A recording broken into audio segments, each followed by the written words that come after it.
आप देशवासियों को क्या मैसेज देना चाहिए? देखिए, जैसे हमारे देश की मान्यता है कि इस दिन भगवान श्री राम 14 वर्ष का वनवास काटकर वापस अपने पैतृक निवास पर अयोध्या में पहुंचे थे, तो हर्ष और उल्लास का विषय है ये आज, क्योंकि उसमें दीपावली का महत्व है और दिवाली त्यौहार मनाया जाता है। अपने सभी देशवासियों को शुभकामनाएं देते हैं, बधाई देते हैं इस त्यौहार की, और भगवान श्री से प्रार्थना भी करते हैं इस मौके पर कि सब स्वस्थ रहें और अपने जो भी जीवन में टारगेट्स हैं उनके वो अचीव कर पाएँ। लेकिन साथ साथ इसमें एक बात और भी मुझे यहाँ कहनी बेहद आवश्यक है। जिस प्रकार से देश की राजधानी दिल्ली में ये सफाई कर्मचारी आयोग का हमारा ऑफिस है, बड़े दुख के साथ ये भी बताना पड़ रहा है कि हमारे आज भी जो मजलूम और मजबूर कर्मचारी हैं, आज छोटी दिवाली है लेकिन अभी तक भी उनके खाते में सैलरी नहीं पहुंच पाई है। बड़ा दुख का विषय है। आज भी हमारे जो सफाई कर्मचारी हैं वो दिवाली मनाने में, काली दिवाली मनाने में मजबूर हैं। तो लिहाजा हम भी ये आज यहाँ पढ़ करें, क्या कहें, ये भी शब्द हमारी समझ में नहीं आ पा रहा है, लेकिन हाँ ये जरूर है कि हम भी अपने घरों पे दिए नहीं जला पाएंगे इस बार। सर, जैसे बताया जा रहा है कि 2 महीने की सैलरी उनको दे दी गई है और आगे भी जल्द उनकी सैलरी आ जाएगी, और जैसे आपने बताया कि अभी तक वो भी सैलरी नहीं पहुंची। देखिए, हाँ, इसमें बिल्कुल सच्चाई है कि सैलरी तो उनकी पेंडिंग है ही, और जब तक जो भी सफाई कर्मचारी हैं, क्योंकि सबसे मंदा सबसे सस्ता काम हमारे सफाई कर्मचारी करते हैं, तो कम से कम उनका जो पसीना सूखने से पहले उनकी दिहाड़ी मिलनी चाहिए। ये ऐसा काम है कि किसी के नरक, इसको नरक कहा जाता है, जो वो सरेआम सुबह सुबह नालियों में अपना देखते हैं, उसमें जहरीली गैसें भी होती हैं। कई बार रुकावट होती है तो अपने हाथ से उन्हें निकाल देना पड़ता है, और कई बार काम करते समय वो जो जहरीला गंध है, जो पानी है, उसकी छींट भी उनके मुंह पर लग जाती है।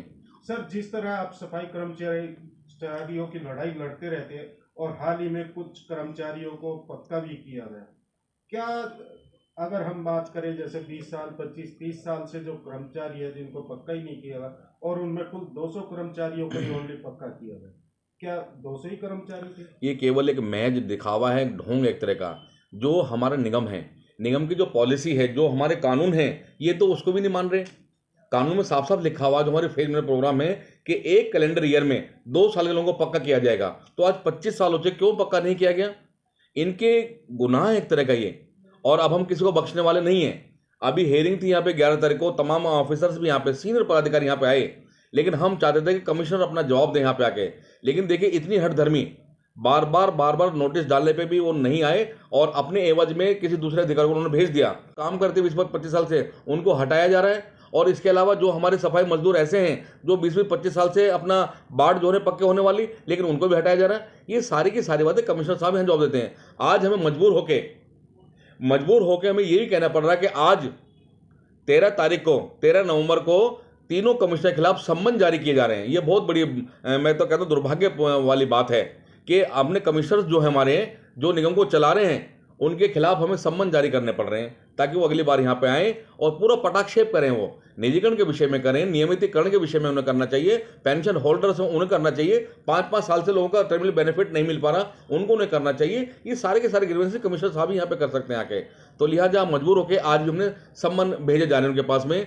और इसके अलावा देखें, उसके बावजूद भी अगर कोई हमें इनके ढुलमुल रवैया होता है, तो दिल्ली सफाई कर्मचारी आयोग को जो भी प्रदर्श शक्तियाँ इस्तेमाल हैं, जो हमने कर रखी, जो हमें प्राप्त हैं, दर्जा प्राप्त मंत्री होने के साथ साथ जो भी हमें शक्तियाँ प्राप्त हैं अपने एक्ट के हिसाब से, उसके अनुरूप सम्मान पर भी अगर नहीं आते हैं तो उनके खिलाफ जो भी कठोर से कठोर कार्रवाई हो सकती है वो हम करने से पीछे नहीं हटेंगे। चाहे इसके लिए हमें कैट में जाना पड़े, हाई कोर्ट में जाना पड़े, सुप्रीम कोर्ट में जाना पड़े, क्योंकि ये कोर्ट की अवमानना है, और अवमानना के करना इनको यहाँ से ट्रांसफर किया जाएगा इनसे, या इनके जो कॉन्फिडेंशियल रिपोर्ट होती है उसके ऊपर हमें लिख के देंगे कि इन्होंने कहना नहीं माना। लिहाजा ऐसे जो हमारे IAS अधिकारी हैं, जो देश के सबसे बड़े अधिकारी बनते हैं, वो जब ऐसा मतलब क्या ऐसा काम कर रहे हैं तो उनको भी बख्शा नहीं जाएगा, उनको ट्रांसफर किया जाए यहाँ से, उनको सजा जो भी कुछ हो सके हम दिला के रहेंगे जरूर। Like, share and comment. To subscribe this channel, please press the bell icon.